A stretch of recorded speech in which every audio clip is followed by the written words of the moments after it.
सभी को नमस्कार, सभी को राधे राधे। आज हम सुनेंगे करवा माता की कथा।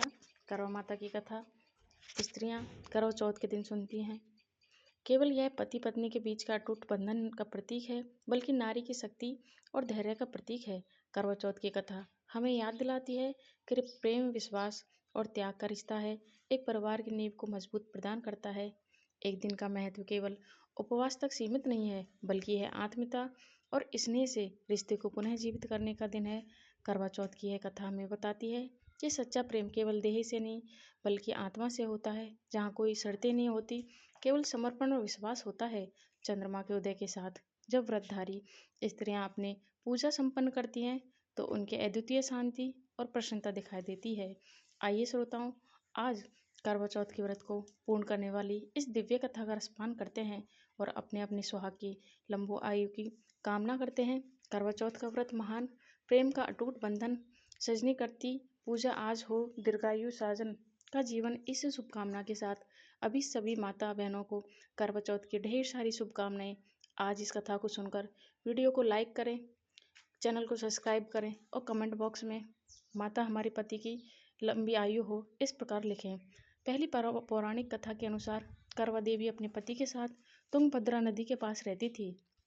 एक दिन करवा के पति नदी में स्नान करने गए तो एक मगरमच्छ ने उनका पैर पकड़ लिया और नदी में खींचने लगा।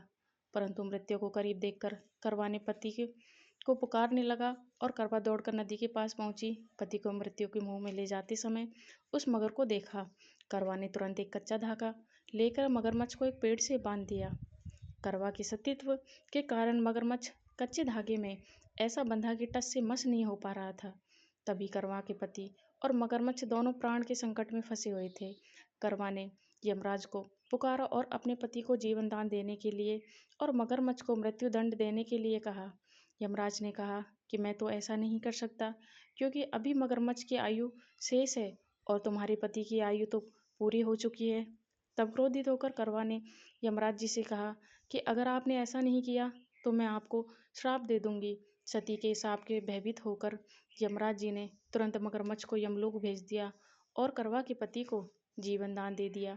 इसलिए करवा चौथ के व्रत में सुहागिन महिलाएं करवा माता से प्रार्थना करती हैं कि हे करवा माता, जैसे आपने अपने पति को मृत्यु के मुंह से निकाल लिया, वैसे ही मेरी सुहाग की भी रक्षा करना। करवा माता की तरह देवी सावित्री ने भी कच्चे धागे से अपने पति को वट वृक्ष के नीचे लपेट रखा था। कच्चे धागे में लिपटा प्रेम और विश्वास ऐसा था कि यमराज सावित्री के पति के प्राण अपने साथ लेकर नहीं जा सके। सावित्री के पति के प्राण को यमराज को लौटाना ही पड़ा और सावित्री को वरदान देना पड़ा कि उनका सुहाग हमेशा अटल बना रहेगा और वे दोनों लंबे समय तक एक साथ रहेंगे। अब सुनिए करवा चौथ की व्रत की दूसरी कथा। एक ब्राह्मण के 7 पुत्र थे और वीरावती नाम की एक पुत्री थी। 7 भाइयों के बीच अकेली बहन होने के कारण वीरावती सभी भाइयों की लाडली थी और सभी भाई उसे अपनी जान से बढ़कर प्रेम करते थे। कुछ समय बाद वीरावती का विवाह किसी ब्राह्मण युवक से हो गया। विवाह के बाद वीरावती मायके आई और फिर उसने अपनी भाभियों के साथ करवा चौथ का व्रत रखा, लेकिन शाम तक होते होते वह भूख से व्याकुल हो उठी।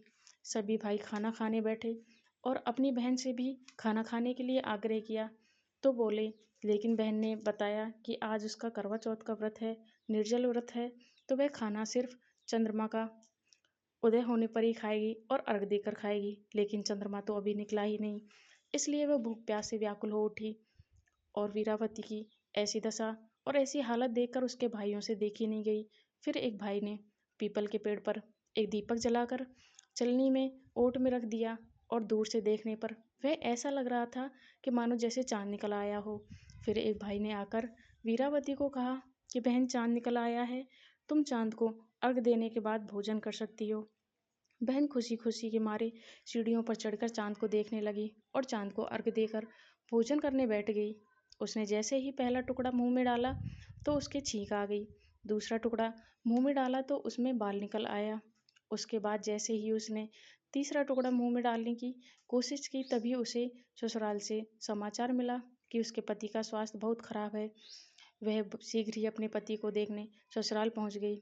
इसके बाद उसकी भाभी ने सच्चाई बताई कि उसके साथ ऐसा इसलिए हुआ है क्योंकि उसने करवा चौथ का व्रत बिना चंद्रदेव की पूजा किए ही तोड़ दिया था।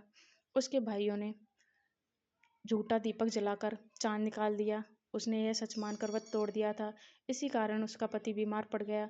सच्चाई जानने के बाद करवा ने अपने ससुराल में गई और यह प्रतिज्ञा की कि मैं अपने पति को कुछ नहीं होने दूंगी। दुर्भाग्यवश जब करवा अपने ससुराल पहुंची तो उसका पति प्राण छोड़ चुका था। पति के प्राण चले जाने पर करवा इस दुख को सहन नहीं कर पाई और सभी से कहने लगी कि मैं अपने पति का अंतिम संस्कार नहीं होने दूंगी। मैं अपने पति से दूर नहीं रह सकती। मैं एक पतिव्रता और सतीत्व की शक्ति से अपने पति के प्राणों को वापस लाऊंगी। और फिर वह अपने पति के मृत शरीर को लेकर एक झोपड़ी में रहने लगी और अपने पति को जीवित करने के लिए भगवान की पूजा व्रत आदि करने लगी। इस प्रकार 1 साल बीत गया। करवा चौथ व्रत आने पर उसने विधि विधान से निर्जल और निराहार रहकर करवा का व्रत किया और चौथ माता की और गणेश भगवान की पूजा की।